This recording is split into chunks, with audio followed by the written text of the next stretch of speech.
I'm Orlando Jones, and I just want you to know that the Moana Nui Podcast will be starting soon. Stay tuned, yo. I'm Veronica Taylor, and from myself and Ash Ketchum, I just want to say, Moana Nui, I choose you!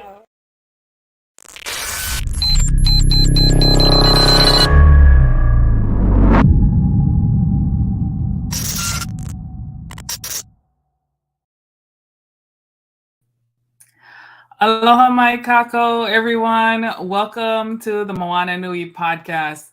We are excited to have you all join us tonight as we continue in our Asian American, Native Hawaiian, and Pacific Islander Heritage Month celebration. We've had such a wonderful lineup of content this month with lots of Native Hawaiian topics ranging from representing koko on the continent, Heva, should hula be taught to or by non-natives, and so much more. Tonight, we are excited to have our monthly segment with the Center for Asian Pacific American Women and our very good friend, Sue-Ann Hong. But before I do that, let's introduce ourselves quickly. As I said, my name is Moana. I'm the host of the show, also a children's book author for the Adventures of Nakoa and Nohea children's book series, editor and publisher for the Wildcard Chronicles here at Burning Spear Comics, and obviously a champion and advocate for our BIPOC community. Joining me, as always, is my sis, my partner in crime, my wing woman, Dana Morgan. Let her introduce herself as we get started tonight. Aloha, everyone, and thank you so much for tuning in with us tonight. For those that may or may not know me, I am Dana, the other half of the Moana Nui Podcast. I am also an event planner, a photographer for conventions like DragonCon, MomoCon, and even I've done some photography for DC Comics and a little voice acting and a little bit more. And of course, I'm going to hand it back over to the yang to my yang, the Renaissance woman of our time, the woman who founded this podcast, and the one who is, as she mentioned, being an advocate for the indigenous culture and our POC creatives and women of color out in the communities. I'm going to hand it back over to my sis, the lovely, the beautiful Moana. Thank you, sis. So before we get started tonight, our topic tonight is effective delegation. And this is one I have actually been waiting anxiously for probably a number of months now, since we've planned this content out for, months ahead. And this one in particular, I think is important to everyone, regardless of where you're at in your career. We all aspire to leadership, but a huge part of leadership is building an effective team, and then once you have them in place, delegating and leveraging the skill set that you hired them for. But also like delegation in other aspects of our life too, like not trying to be the superhero and burning ourselves out, trying to achieve all the things. And when you meet these guests, you'll see why effective delegation is super important, because they are actively engaging across a number of different spaces and industries, and just doing a lot of important work for our community. So excited to have this topic. And before we do get started, one last thing, I wanted to acknowledge our sponsor, Papa'ololokahi, our home-based organization in Hawaii. They have a Native Hawaiian Summit coming up on June 1st to the 2nd. And you can register for the conference at papa'ololokahi.org, empowering Native Hawaiian health and well-being. Yeah. So with that said, I'll hand it back to Dana and we'll start introducing our guests. All right. Well, of course, we're going to first introduce, our friend and also better known as the fairy godmother of CAPAW.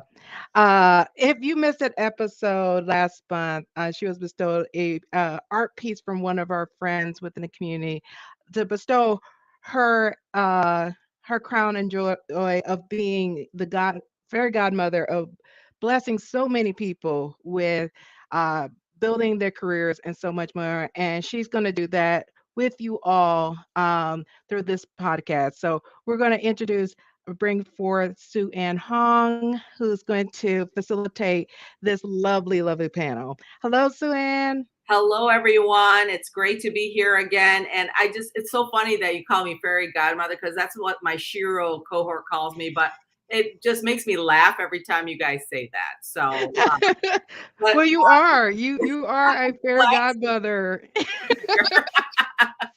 So, well, I'm really excited for tonight's discussion, and especially because these amazing women are my friends.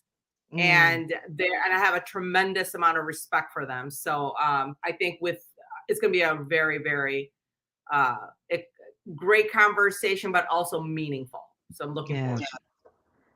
Definitely agree. Well, of course, I'll introduce our first guest. Mary began her music career at the age of 9 in Southern Illinois, playing the oboe in the concert band. Music scholarship recipient at undergraduate and graduate level, Mary performed in many college level ensembles, including marching band, symphonic band, wind ensemble, orchestra, pep band, and musical theater. During her career, Mary taught in the classroom at the elementary and college level. As a general music teacher, uh, she developed the curriculum for pre-K through eighth grade and taught 525 students during the school year. She also had a tenure as woodwind instructor, and she also served as the director of bands and instrumental music. In addition to teaching in the classroom, Mary has taught individual flute, oboe, and piano lessons for 40 years to students of all ages and levels. So basically, she started teaching at 5. She resides in beautiful Savannah, Georgia, and is teaching individual music lessons on at the Island Music Makers. And she also performs at several venues in the coastal Georgia area. So let us welcome Mary to the podcast. Welcome, Mary. Thank you so much. And yes, I started teaching when I was 5. And I love my work and enjoy my work. And I'm excited to talk about the art of delegation, because I think it is an art. And I'll also bring my corporate background in, because I had a stint in the insurance industry for about 25 years, a little bit of crossover. And happy to share some of those thoughts and learn from all of you as well. Awesome, awesome. Well, our next panelist we have with us is another extraordinary person also. Stacy is an expert property and casualty risk management leader. She began her career with State Farm as a summer intern in 1990, also starting when she was 4, prior to graduating from Xavier University. She enjoyed leading in multiple disciplines, including auto claims, homeowner property claims, learning and development, personal injury and protection, and starting up an internal call center. Stacy has had an impact of hundreds of employees and customers while leading in Georgia, Florida, Pennsylvania, Michigan, and Texas. Her most passionate role was serving in leadership for 10 years, responding to disasters across the country. Uh, she is also a lifelong reader and learner. She's currently writing her own fictional thriller, which she expects to complete in 2024. And let us welcome Stacy to the podcast. Welcome, Stacy. Hi there. Thank you. Thank you. Glad to be here with all of you lovely ladies. And good to see all of you, especially my long-term friends there. And really excited about talking today and learning so much from you and hopefully contributing to the conversation. Awesome. Well, we're very excited to have you part of the show.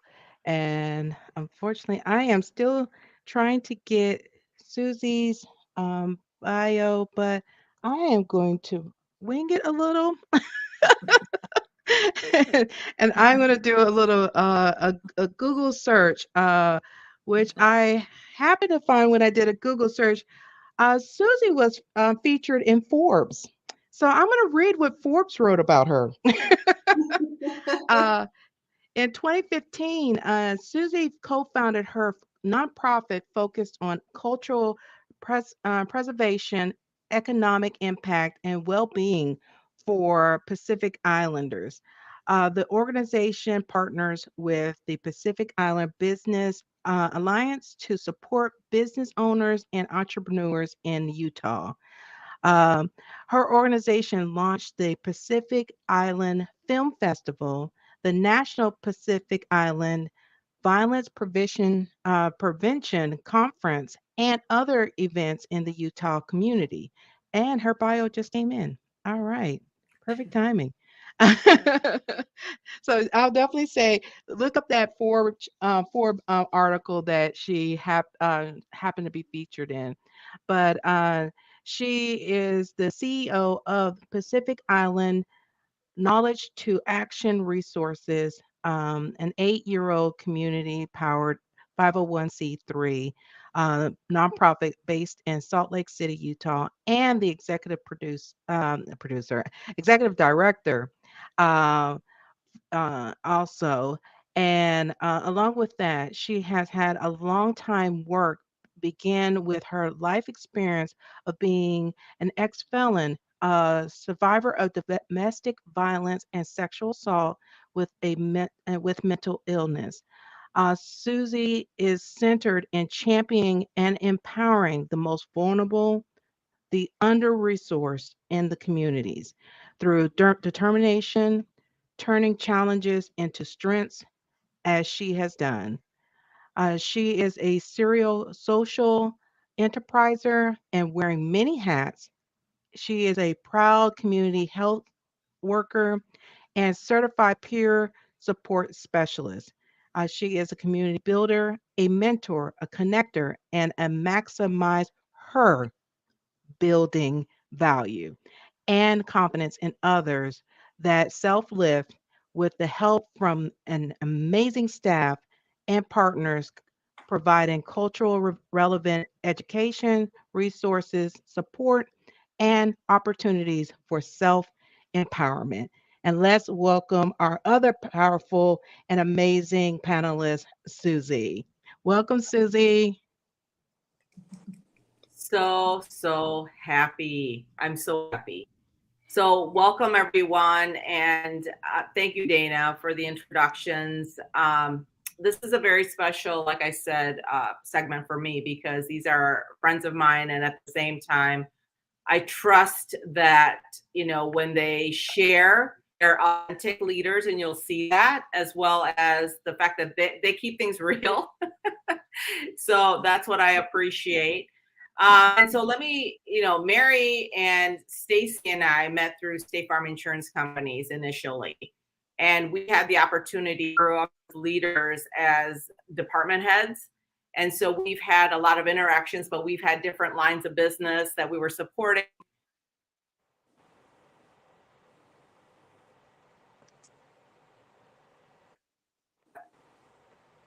Like having this kind of some common things that we've done together, it helps, but we also have very diverse experiences. Mary's got tremendous amount of music background, entrepreneurship.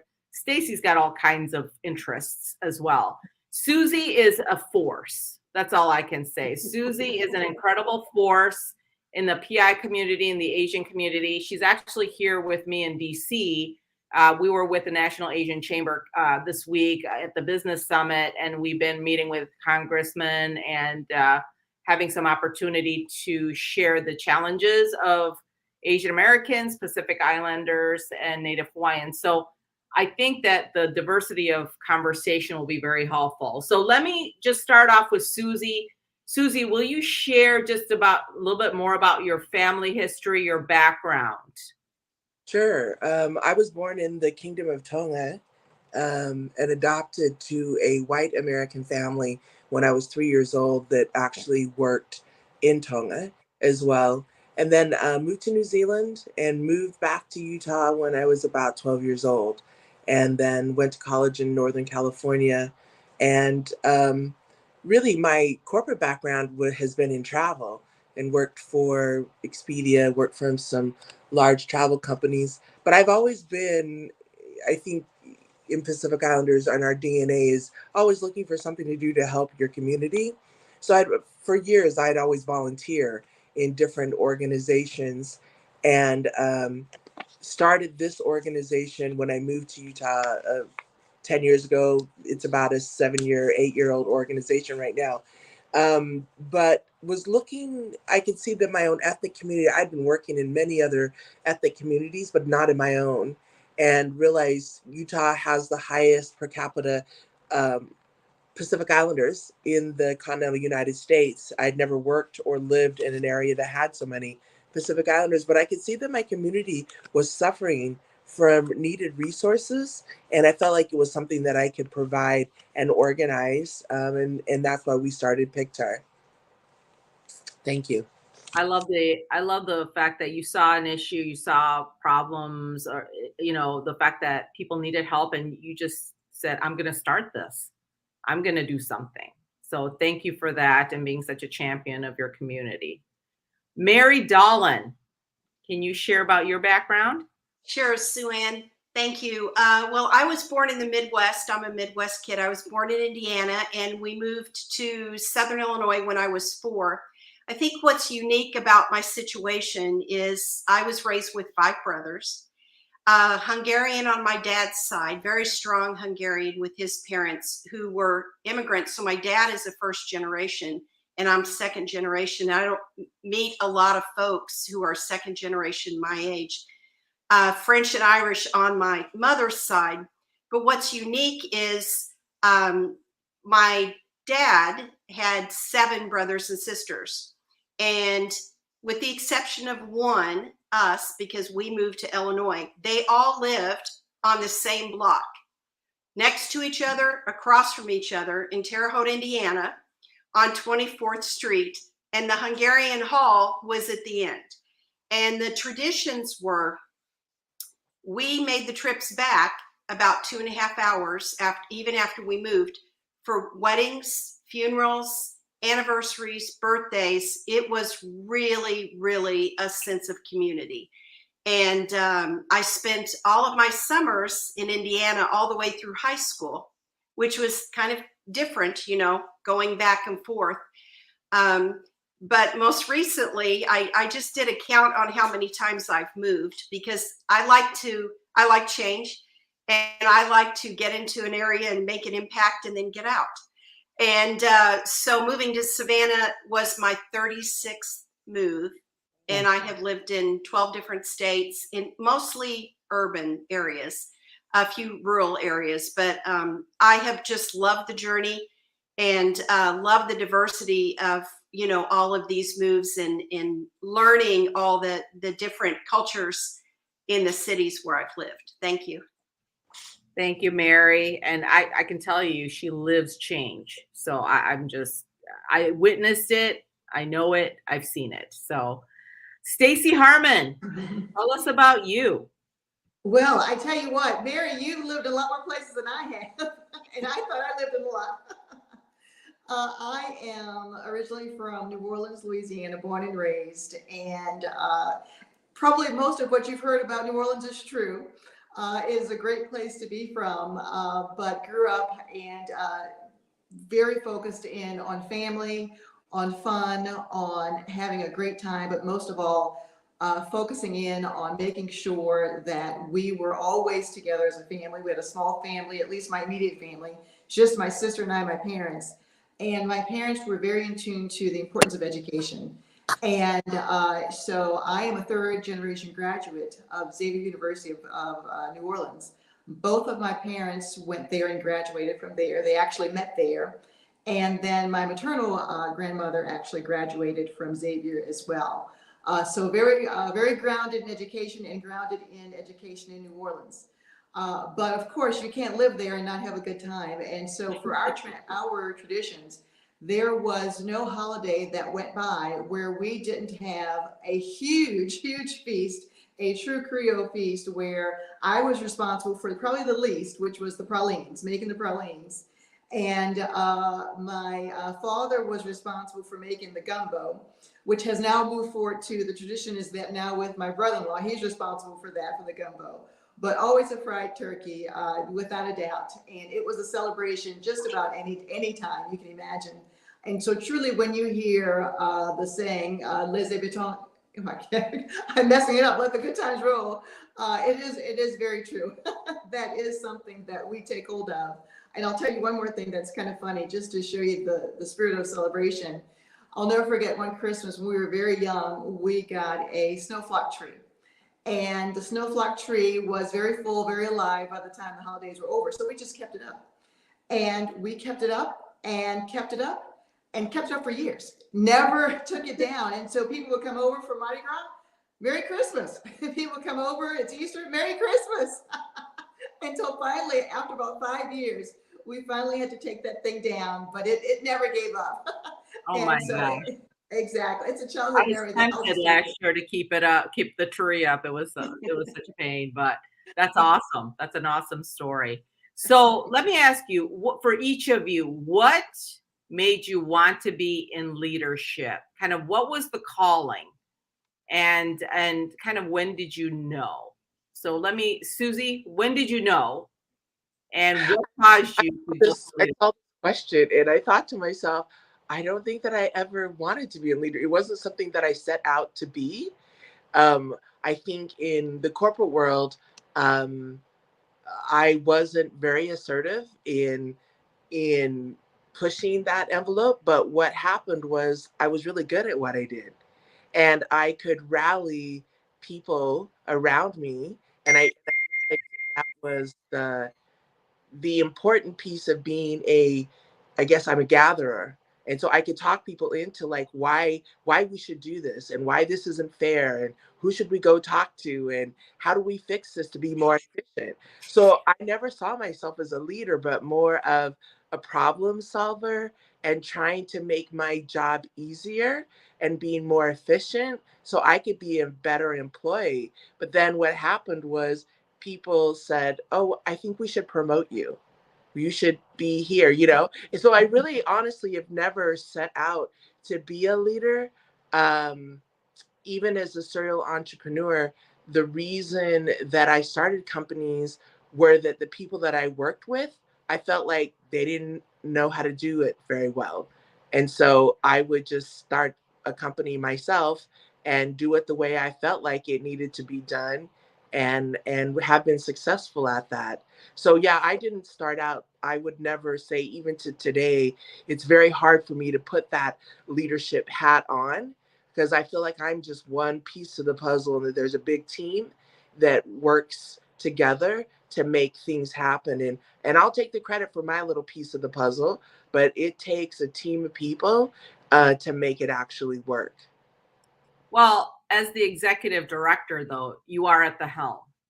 So there's something in you that is driving that force of leadership, whether you believe you wanted to do it or didn't want to do it.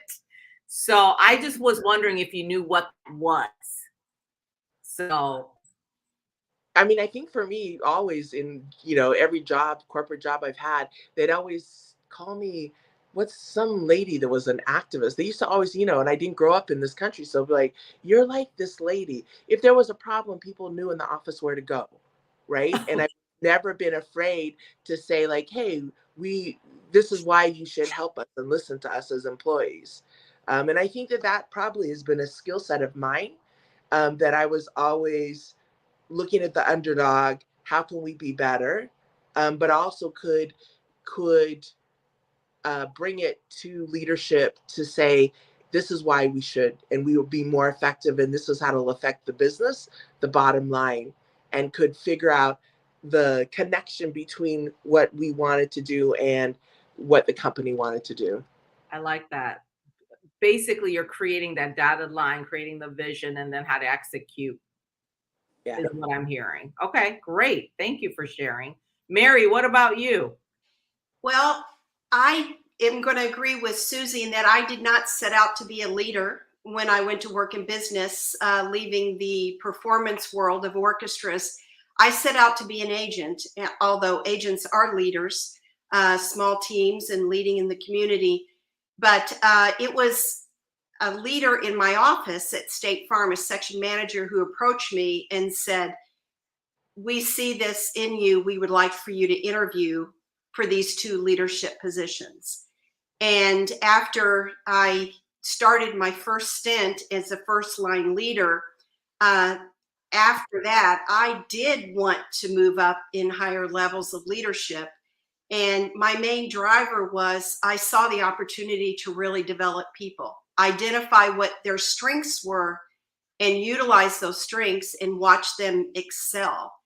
And so I remember being in an office in a higher level. Mid-manager came in as a claim manager, and someone asked me, and I said, "That's who I want to be, later on in my career." That's what I was working towards. Well, I'm glad that they tagged you because somebody did a good job of identifying talent. So I love that. Thank you, Sue-Ann. Stacy, what got you interested in leadership? What was it? It's interesting. We all have a similar story without even knowing it, because I wasn't necessarily interested in leadership, but apparently leadership was interested in me. And I was focused, it sounds like many of you, on being an individual contributor. I enjoyed what I did. I enjoyed making an impact on others in my role. And but at some point early in my career, when I was in my early 20s, I was tapped on the shoulder as well. And actually I transferred from Louisiana to Georgia at the time when I got married. And shortly after, less than a year, I was asked by some higher leaders if I was interested. And I honestly, at that point, being so young, I hadn't thought about it. And they indicated that they thought that I had the skill set to try. And so I did. I was a first line leader and had about 8 to 10 employees. And I have to tell you, I was awful. I was absolutely awful because I had the will, but I didn't yet have the skill. And that was something I had to learn over time. And fortunately, I had some great mentors and great coaches along the way who were there for me and who helped guide me and navigate me into what it means, not just to be a manager and manage things, right? Because you have managers who manage things and move things around, but then you have leaders who lead people. And I really had to learn how to make that transition without somehow making a mess of the team that I had initially. And so fortunately it worked. And I tell you what, I have tried to pay it back because I had such great mentors, and I really have tried to be a mentor and a coach to so many other leaders to help set them up for success as well. Stacy, what you said resonated with me. I think when I first got into leadership, I was like, I do not know what I'm doing. And it's like, you're just trying to be fish out of water, trying to figure it out on the job. But yeah, that brings back some memories. But Mary, when was the first time you feel like you had to delegate in your work? So what was it and how did you know? And just kind of maybe describe that. Well, I'm going to go back to my first teaching position at Truett McConnell College in North Georgia. I think it's called North Georgia University now. But I was right out of graduate school and I accepted a teaching position at Truett McConnell. And I was a band director and leading a group of college students. And I was maybe 3 years older than several of the students. And I had to delegate some of the responsibilities to run the rehearsals. And I knew how to technically do my job because I had honed those skills over all the years. I knew director, I knew musician. I did not know how to delegate. And hang on a second. Are you guys getting feedback or is it just me? Yes, getting some feedback. Okay. So Mary, I don't know if the weather's affecting your let's try again, Mary. Can you talk again and let's see if the feedback still goes? Yes. I came right out of college and was at Truett McConnell College and in my first teaching position when I had to delegate. And it was daunting for me because I had no idea how to do it.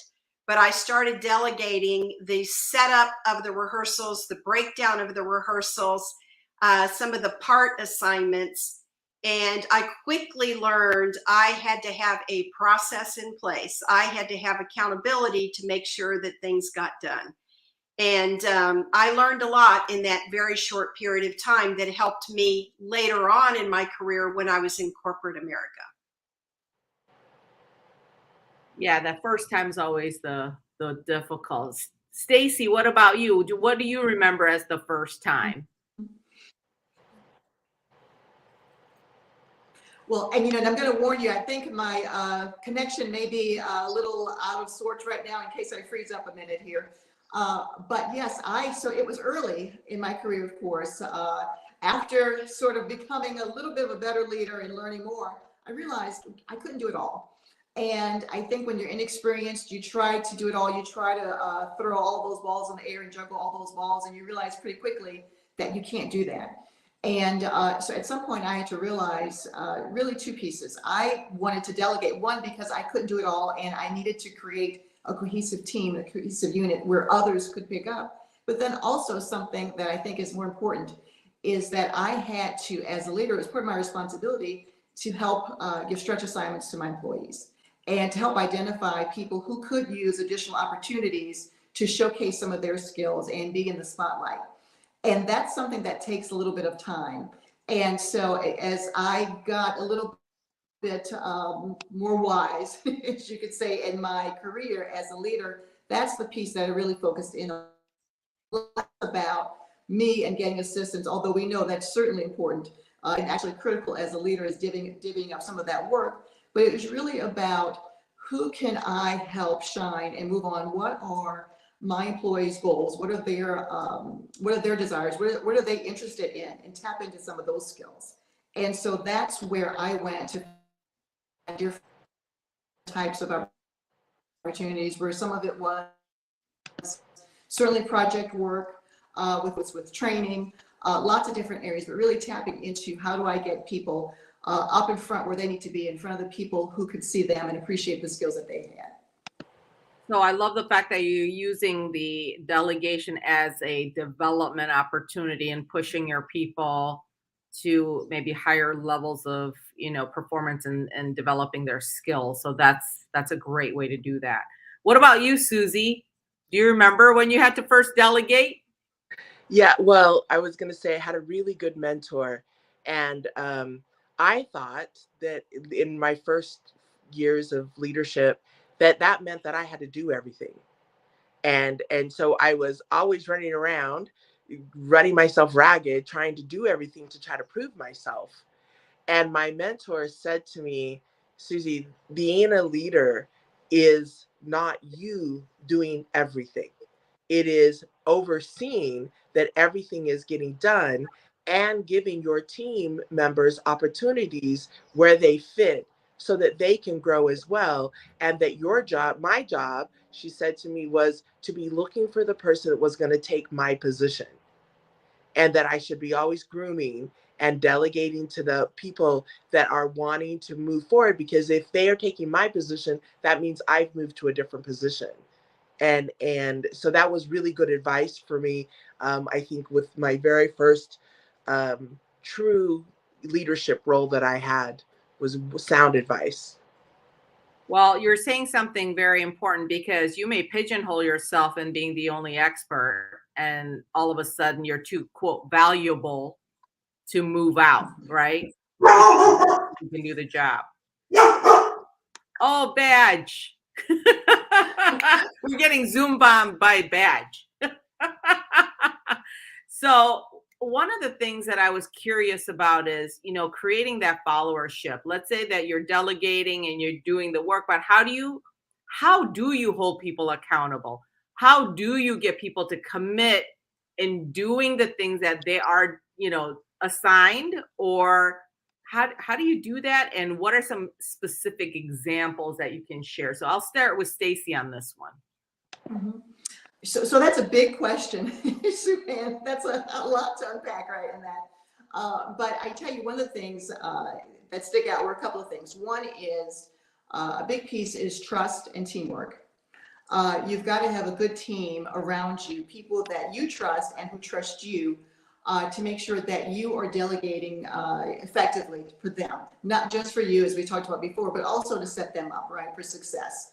But one of the things, I'll give you an example of something that's really important right now that is happening, where not only am I in a situation where I am delegating to varying roles, what has happened is the folks that I've delegated to, the leaders I've delegated to, are also doing such a good job that they're delegating as well to some of their subordinates.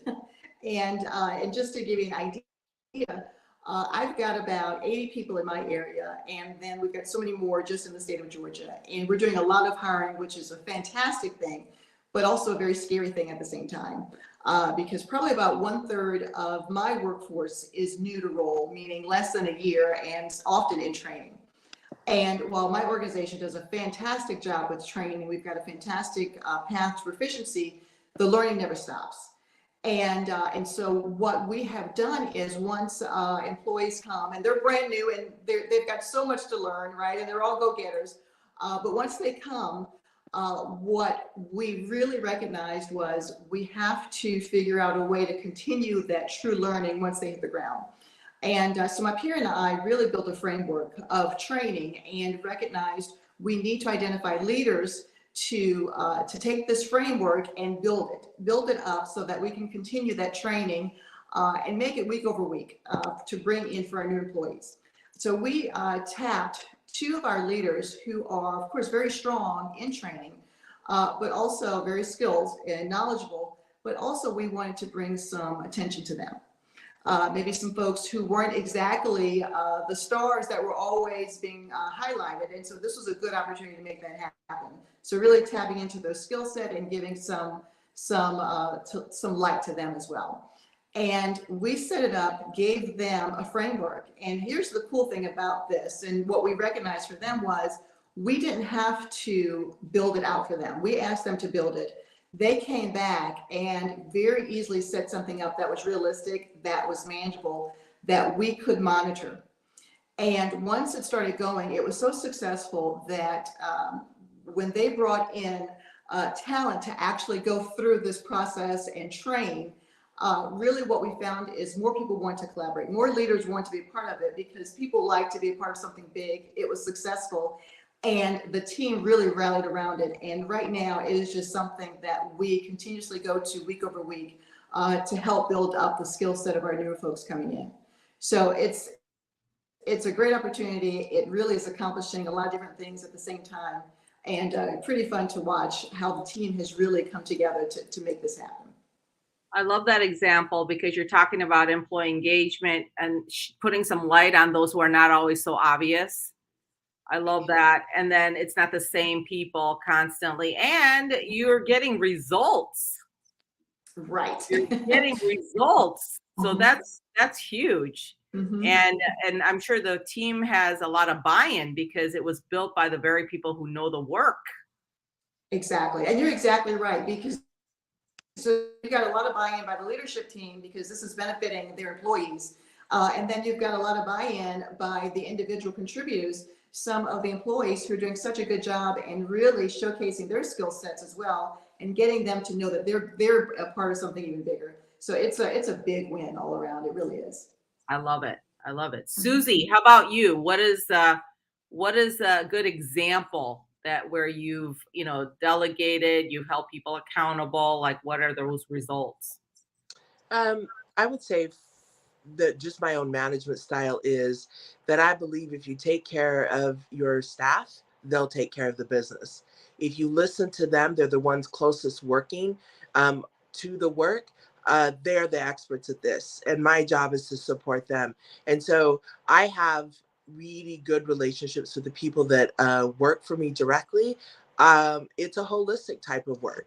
If somebody's having a problem at home, it is going to affect the way we do work, right? And so I'm very, very conscious about what the person is going through at home, and knowing them well enough that they feel comfortable to come and say to me, hey, I'm having a childcare problem. I'm going to be late, and can we work something out? So that people are not, that I'm approachable. And I think that that's been very successful for me, to care about people's their whole life, not just their work life, because what they do at home affects their work. Was that the right answer? Well, I mean, that's a great answer, because what you're talking about is, the fact that you have to care about the person. Yeah. And to your point, then they'll care about the work. But, my 100% today may not be the same as my 100% tomorrow. And I think that's what you're talking about. If something's affecting me, I can't be at my best, but if you support me, I'll give extra. Yeah. And I'll make sure that, I'm more committed to Susie, because I'm going to get the stuff done because you're taking care of me. Yeah, I have noticed that if I say, like, okay, this is our goal for this month, and how are we going to reach this, and how can we exceed this?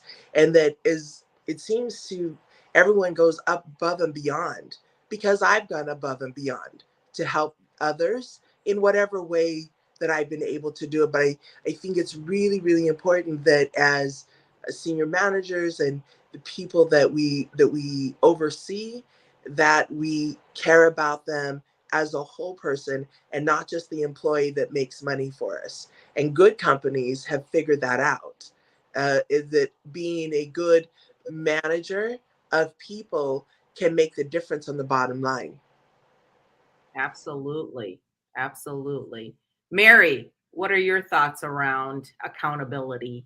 Well, Susie said the word several times, we, and Stacy talked about commitment. And when I think about accountability and delegation, it is about we, the team, and it's about commitment versus just compliance. But I will share the main challenge I had in my corporate career was being assigned to teams and being the leader of a team that I did not select for a project. And that happened to me twice in my career at two different levels of my leadership, where I was assigned a team of 21 in 3 different states. And then later in my career, I was assigned a team of almost 40, which is a very large team, to design a department or redesign a department. And they were from all over the country. And basically the charge was, here's what we need and here's when we need it. Go and work with these. So kind of getting to Susie's point is, the most important thing first is the accountability is on me to assign the work to the person who's going to do the work well, flourish, and really be committed to it. And so you have to hit the ground running, understanding your team. The larger the team, the more challenging it is. But when I've had my own teams, I think it's an easier job to delegate, because you know their strengths, you know their challenges, you may know what's going on in their personal life. But when you don't know them, it's a lot more work. And that's where, to me, the leadership responsibility really comes in, to know who you're working with, what they're capable of to get that job done. You say something that's relevant, especially now with the virtual work, because we don't have necessarily those traditional ways of getting to know people. So you got to get a little creative. And so I'm curious, for each of you, what are some ways that you are getting to know your people if they're not all sitting in the same place? And they don't necessarily, by the way, have to, directly report to you. I mean, they could be a dotted line, or they could be a vendor that you're working with. But what's an example of a way that you're fostering these relationships so that you can better work with one another? I'm gonna just let that one kind of, like, whoever wants to take it. I mean, I set up weekly meetings on Zoom with staff I try like their birthdays or something to actually take them out to lunch or to spend some time with them personally one-on-one. Um, and it is difficult though. I mean, honestly, to build that camaraderie now in an environment that we're not sitting in the same office anymore, it is a difficult thing.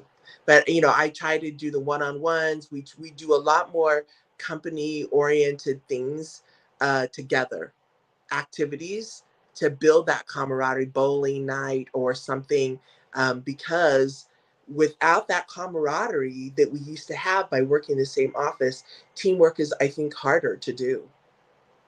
No, that's fair. And I'm going to go to Stacy next because she's dealing with what you're talking about, where she's got field people everywhere. So Stacy, how would you answer that? And yes, you're right. People all over the state. And so it's not as easy as it used to be, for sure. But I'll tell you, one of the things I do with my immediate leadership team is we do have our weekly meetings. And the first thing that we do before we get down to any business, the title is remarkable.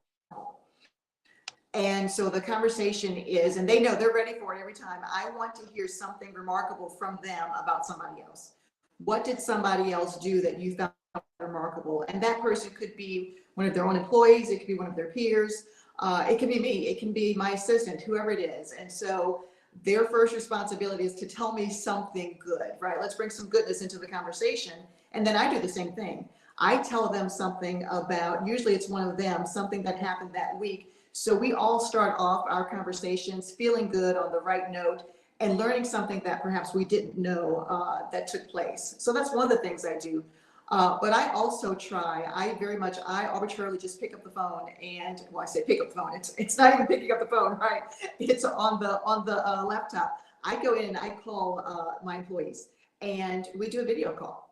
And just for a few minutes, because everybody's busy, everybody's got to work. And so I'll randomly call and we'll chat for a few minutes. Sometimes it's just 15 minutes just to check in, see how they're doing. And it's great to see when you just pick up the phone and call someone without an agenda, without saying, hey, I want you to tell me about this work project that you're doing. It's just more of a conversation about how they're doing. You learn so much more about them. And you learn more about what they're doing personally, and they're more open sometimes to have that conversation with you. So I enjoy doing those kinds of things. But then I also I make a point to recognize people, and I know that maybe one of the conversations that we have, we're really taking the opportunity when something has happened, especially when something's positive, to make sure that my employees know about it, whether it's over the phone or whether it's through an e-greeting or something of that nature. So those are the kinds of things I'm doing to try to stay personal with them. And then also, as much as I can, trying to get out in the field, although that's not always possible. Well, one of the things that I'm hearing you talk about is like you're celebrating the human. It's the human, by the way. Sorry, mm-hmm. There's sirens going on right now, going up my head. But the like really just seeing the person. Right? Not just what they're doing, the tasks or the project. And I think that human factor is huge, that I care about you as a person. I want to hear about what's going on. That goes such a long way, I think. So I like some of the suggestions that you're providing. I think those are great. Mary, how about you? Because you got students, so you got a whole different audience going on. So I do.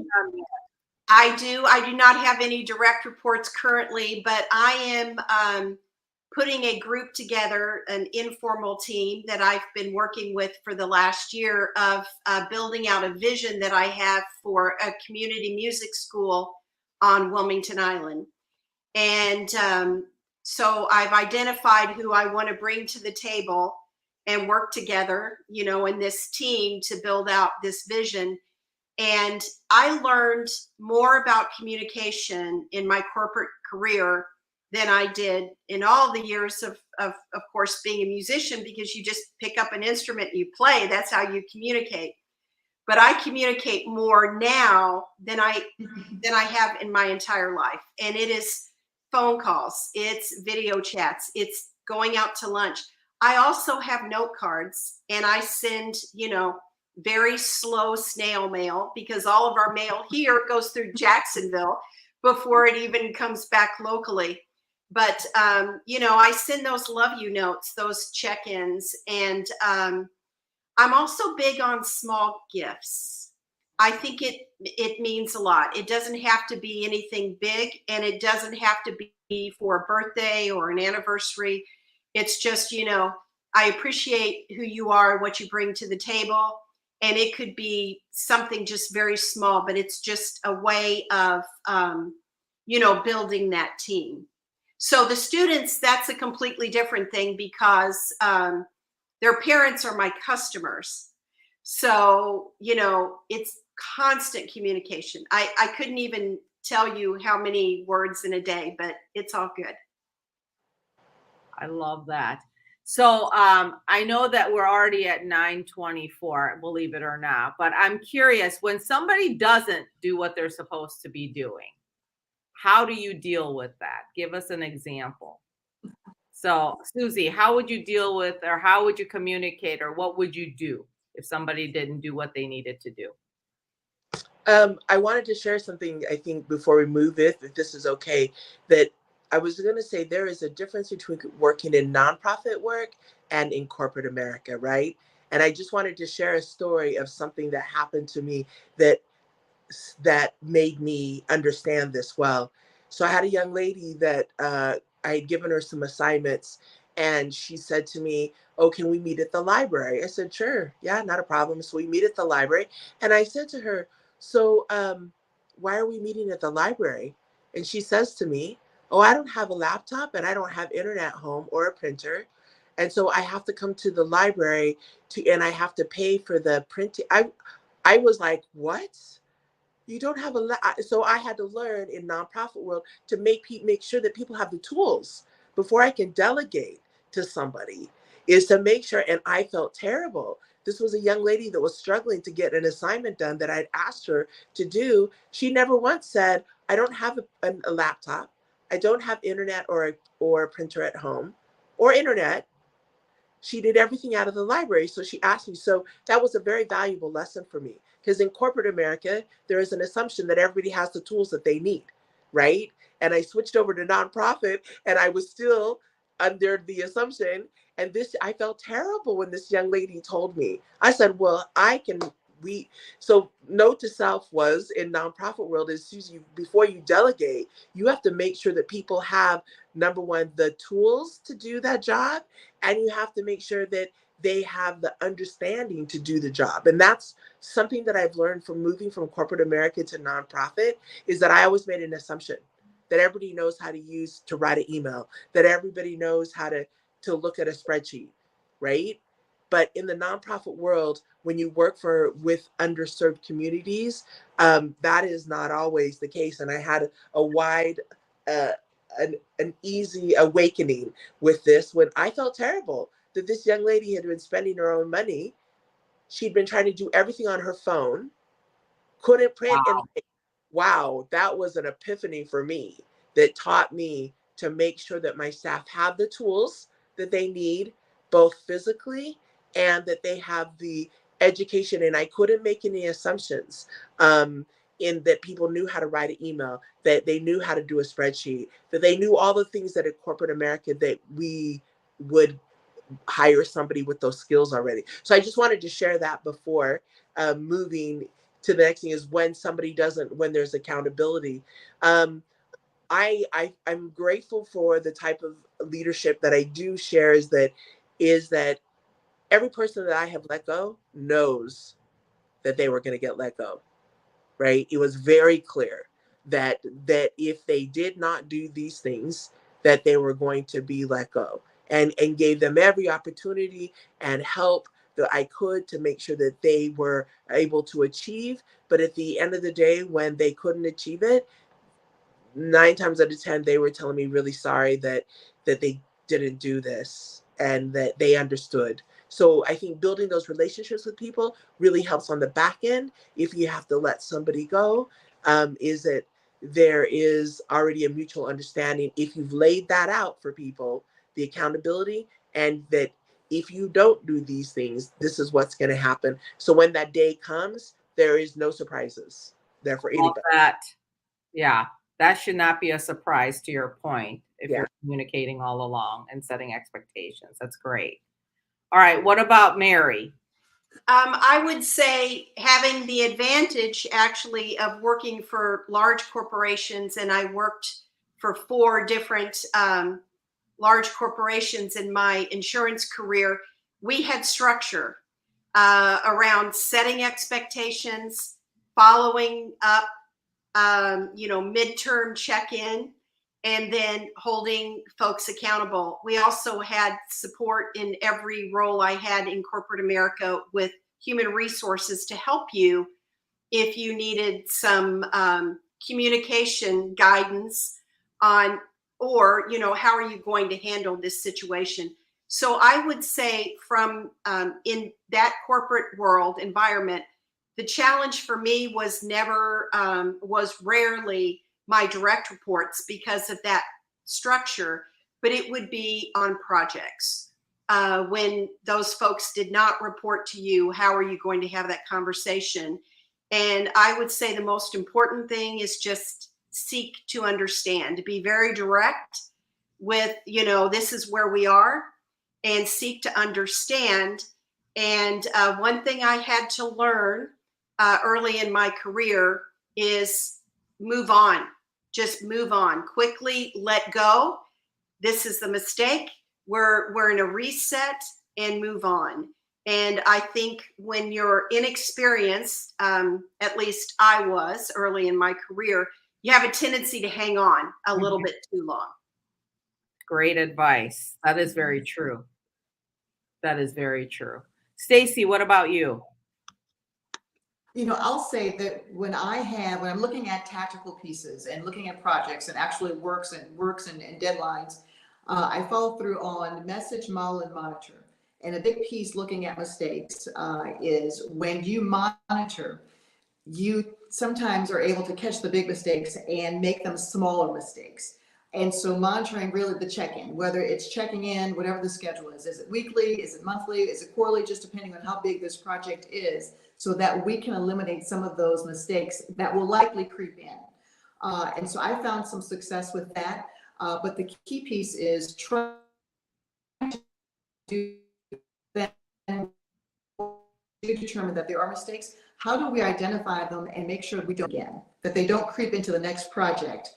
And that's a piece that is so critical. And I say I have to agree 100% with Mary in that we're fortunate. We're working within corporate America. We do have a lot of tools that we can use when it's come to the point where you have messaged, when you are monitoring, when you are coaching and guiding someone, and they continue to perhaps fall down a certain path. Then we've got resources to help guide them and set them up for success, or coach them perhaps out the door. And hopefully it is the former, not the latter.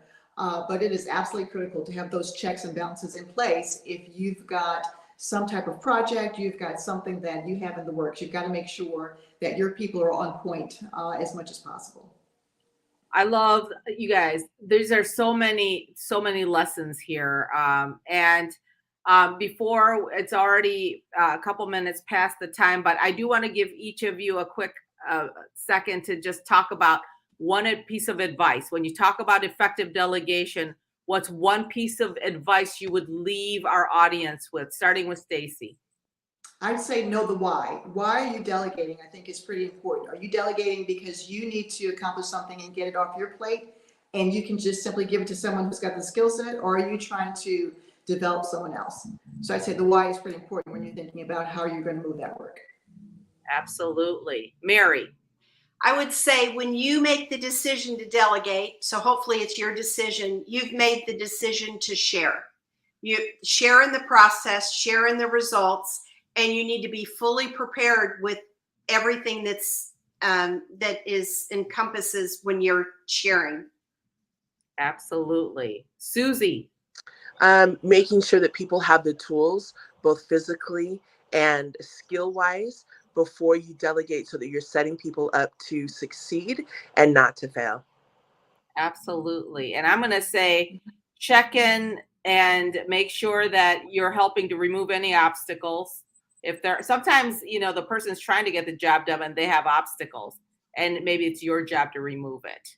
So I would say that this was an incredible conversation. My friends, I'm so grateful that you joined me tonight. Thank you so much as we celebrate Asian American, Native Hawaiian, and Pacific Islander Heritage Month. This was a great leadership conversation, and I appreciate it. So with that, Moana and Dana, do you want to come back on? Yes. Amazing, another conversation. One thing me and Moana says, Sue-Ann knows how to pick people for panels, and she brings the creme de la creme of the, and no one has ever been on the panel just do one thing. You all are doing so many things. I know me and Moana can't talk, but it's that connection of amazing women doing amazing things in their path. And we're so privileged to have each and every one of you on the show tonight. Moana, you have any last words to say too? Yes, I just wanted to say, like, wow, there's so many nuggets that were dropped tonight, and Yes. probably more times than I would like, where like I felt poked, like, yeah, that's you. Those are the mistakes that you have made. But on the flip side, on the positive side, I'm glad that it's like it's not just me. These are just the things that happen. And you learn to kind of like let it go, as one of the panelists say, and keep moving, because it really does no good to kind of wallow in that stuff. You got to keep the trains moving. So thank you, ladies. And Susie, your comment on the tools part, I think that is a huge distinction between nonprofit work and corporate teams. So thank you for calling that out. And as Dana mentioned, Sue-Ann, thank you for always bringing such high quality people and content for our community to benefit from. I know we had a couple comments asking about, can they catch it again? Yes, the replay will be available on our YouTube channel, on Twitch, and then shortly after, hopefully soon, it'll be available on our podcast platform, so everybody can listen to that on your favorite podcast. So yes, ladies, with that said, thank you so much for your valuable time. And we hope that you will, be a community member here of the Moana Nui Podcast. If there are ways that we can help to support your work in other avenues, we'd love to have you guys come on back. Yes, we gotta have Stacy come back next year with her new book coming out. So we definitely gotta have her come back, promote her new book. Yes, absolutely. And Susie, I think there's some ways for us to collaborate too coming up soon. So Mary, thank you for your music. Music is like one of those things that is a universal love language. So thank you for bringing that to all of us and keeping that legacy alive as well. Yes. All righty. Well, with that said, I think we're good, Dana. All right. Well, everyone, thank you for joining us, and definitely tune in next week for our final panel for a NHPI month, where we're going to talk about the educational barriers Native Hawaiian students, and a lot of times you see Indigenous students have within the educational system. So we're going to have a panel discussing those aspects and what we can do to bridge that gap for our youth to have a better advantage as they step into the adult world and into the corporate worlds and work world. So definitely tune in. That panel will be at 8:30 p.m. next Thursday. Of course, if you can't make it like today's panel, you can rewatch it on our YouTube and Twitch channels. You will see the recordings available there for you to watch. So everyone, thank you for tuning in. Have a great rest of your evening, and we'll talk to you all soon. Bye, everyone. Bye-bye. Bye.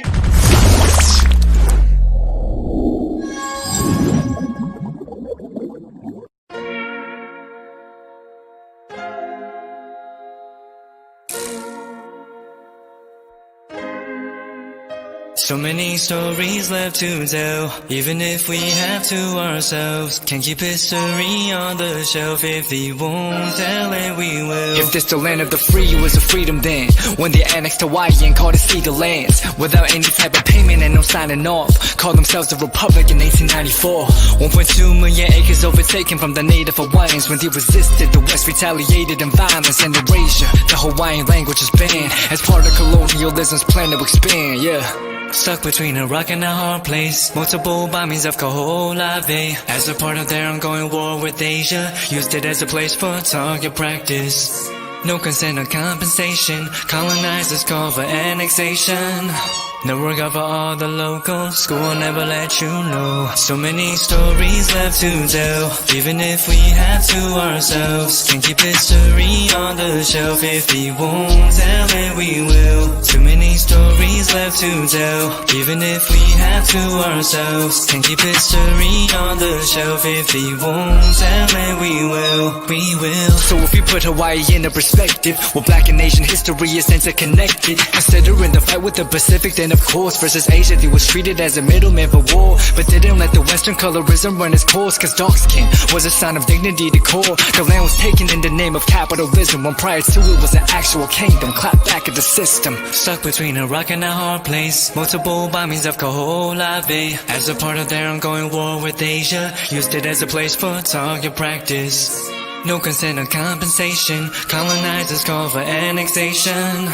No work out for all the locals. School will never let you know. So many stories left to tell, even if we have to ourselves. Can't keep history on the shelf. If we won't tell it, we will. Too many stories left to tell, even if we have to ourselves. Can't keep history on the shelf. If we won't tell it, we will. So many stories left to tell, even if we have to ourselves. Can't keep history on the shelf. If we won't tell it, we will. Too many stories left to tell, even if we have to ourselves. Can't keep history on the shelf. If we won't tell it, we will. We will.